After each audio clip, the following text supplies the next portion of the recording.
Hello and welcome to the channel. So basically what we're going to be showing in this video is a car that we've picked up from SYNETIQ, and essentially this is a salvage auction website similar to Copart, but this car that we've actually picked up is a repossession. It's not a salvage title car.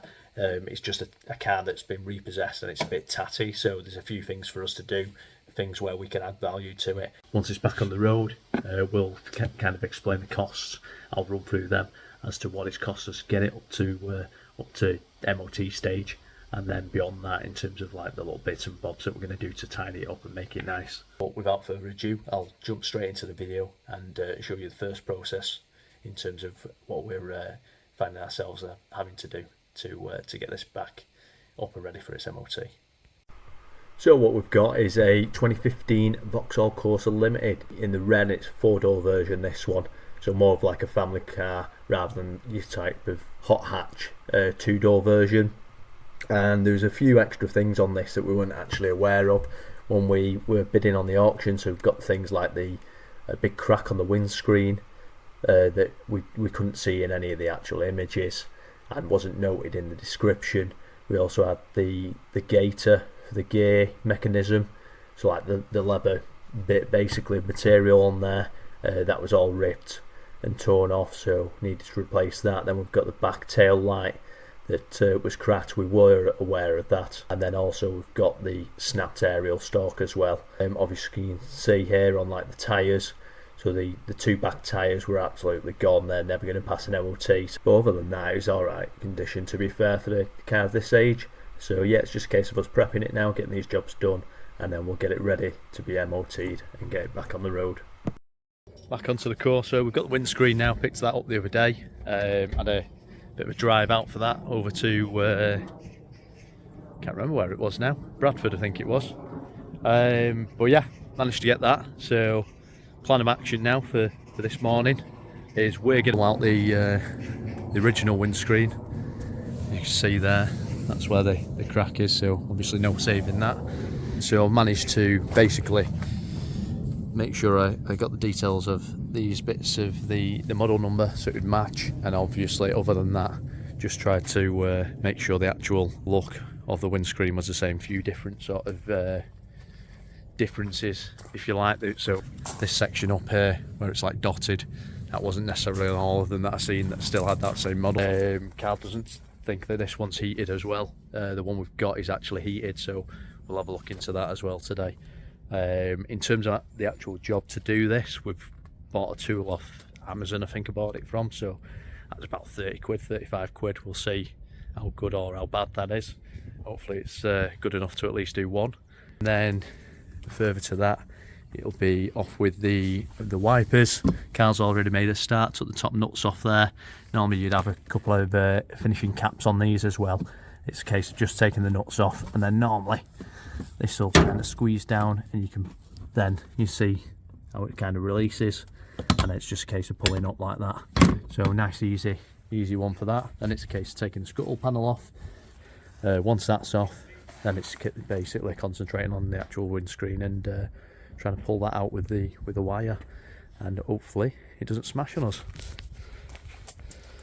So this scuttle panel, and these are actually fake caps, so there's literally, once you've released the actual wiper arms, if you like, it's as simple as this, just unclips out. That then obviously gives you access to the entirety there, and we have got matching plug.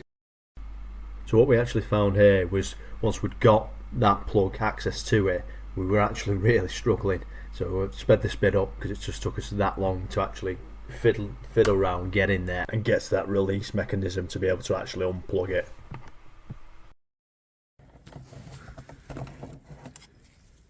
So inside, just popping that off, and then obviously accessing another plug essentially. It's going to be above there, I believe.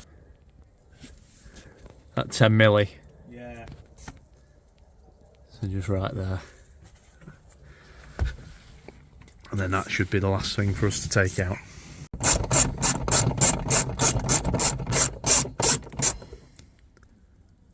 It's still on there.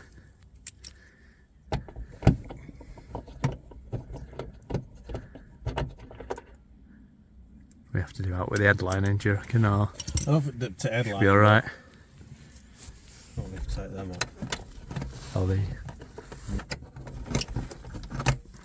and that's literally all that is holding on there.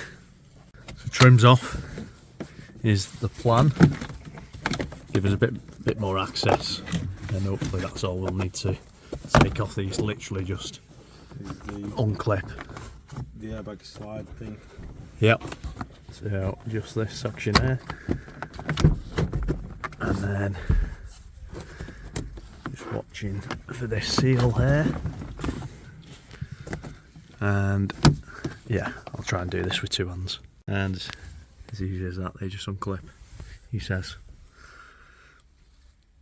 This is the toolkit we got for this job. Actually looks alright. So Cal's just taking one of the items out of here to get us going, to break the seal hopefully. Just using this other tool, just try and break the first bit of seal off. And then hopefully we'll be able to push that wire through there now. Got the wire through now. Basically in the end, ended up using the Stanley blade, or extendable Stanley knife, just to get that through, because that tool couldn't quite get us to where we needed to be, and I didn't want to use it on the outside either, because I didn't want to scratch the actual trims. So we'll pull this round, and then hopefully that will release us.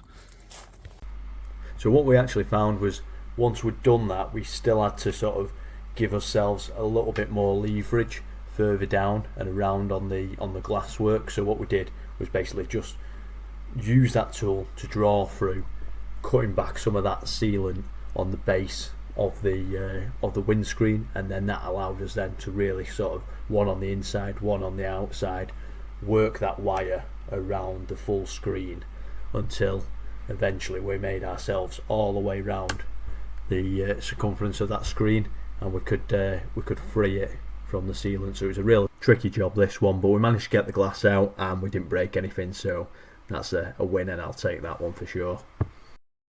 New windscreen, just prepping this now. So obviously this is new second hand, and just a case of getting the sealant off that was left on here, and we can prime both sides and then pop this back in.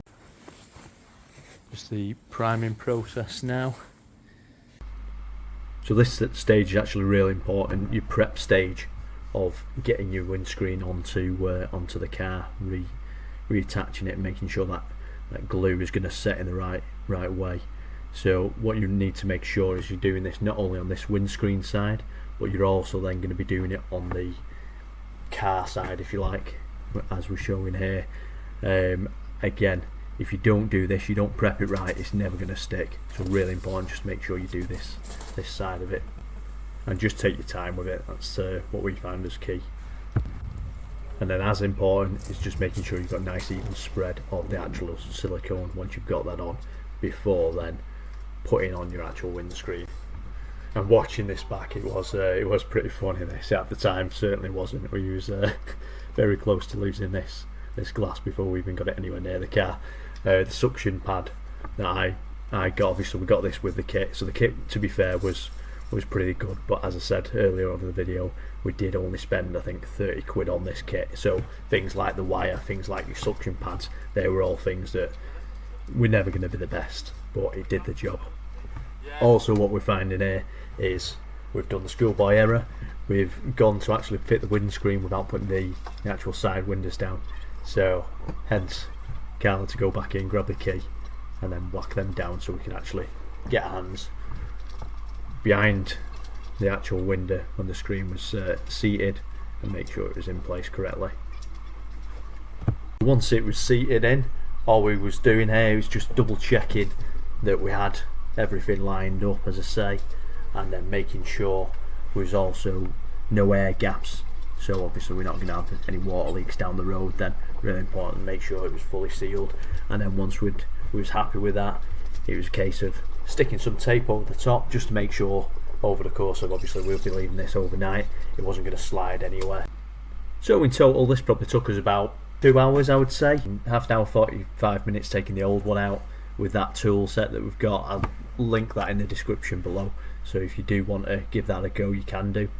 I would definitely say though, if you're going to go for a new screen, use a professional. We're obviously looking at pulling a damaged screen out here and fitting it with a second-hand screen, so for us it just made sense to pay 30 quid and give this one a go ourselves. But yeah, if we was going to fit a new screen, we would have definitely used a professional for this job. It was maybe then 20 minutes, I would say, prep time. Give yourself a decent window, don't rush this side of it, because as I say, if you don't put that primer down, then that's where you can really sort of mess up, and that's where you'll get the air gaps, you'll get the water leaks. So it's really important, just make sure both surfaces are as clean as possible at the start, making sure then that obviously when you're laying down that primer, it's going on nicely across all the surfaces. And then the sealant as well, you've got a nice thick even coat of sealant. You're going to apply it all the way around where that screen's actually going to slot down, sit down onto the frame, if you like, on the body of the car. As long as you've done that right, you'll have no problems. And with that, that's it for this video. So basically the process of fitting this windscreen, essentially we've got to leave it a week now for that to set, and then when we come back to it, we can finish off the other little bits of jobs and basically prep it for the MOT. But yeah, other than that, thank you very much for watching. If you can like, subscribe, it'd be much appreciated. Take it easy.